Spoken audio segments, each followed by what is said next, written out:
Ето, ако не се изходи от тая база, ние няма да стигнем до никъде. Голема грешка ще направим.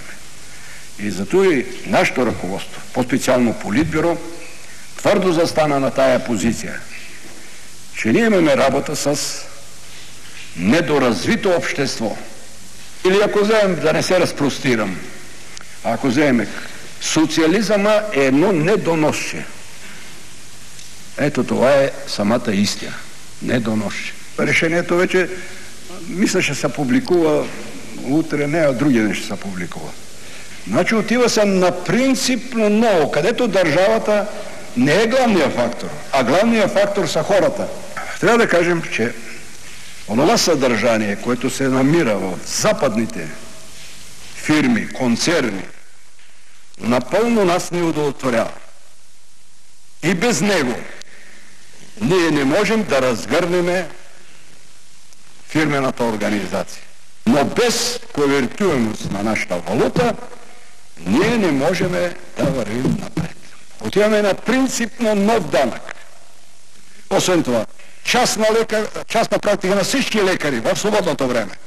Отива се към деполитизиране на икономическите отношения и търговските отношения. И от тук идване до Народното събрание, до нова конституция, нов устав. Обстановката е изключително тежка. Изключително тежка ще бъде поне тук една година или година и половина, може би 2 години. Изключително тежка. За една страна малка като България, едно разтърсване. Това, което става в социалистическата общност. Другари, вие имате информация и ние имаме информация.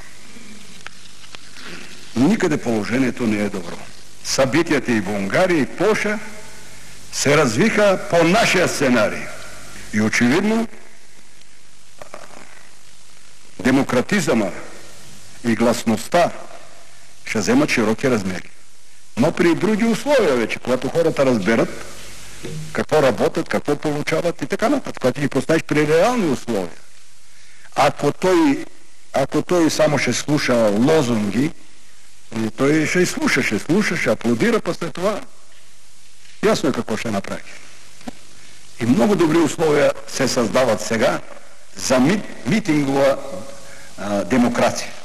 Ужас. Жалко, че аз не съм млад, да развея байрака на митинговата демокрация. Сега всеки ден, всеки час, навсякъде има материал за митингова демонстрация. Но вече съм годините и няма да ми стигнат силите.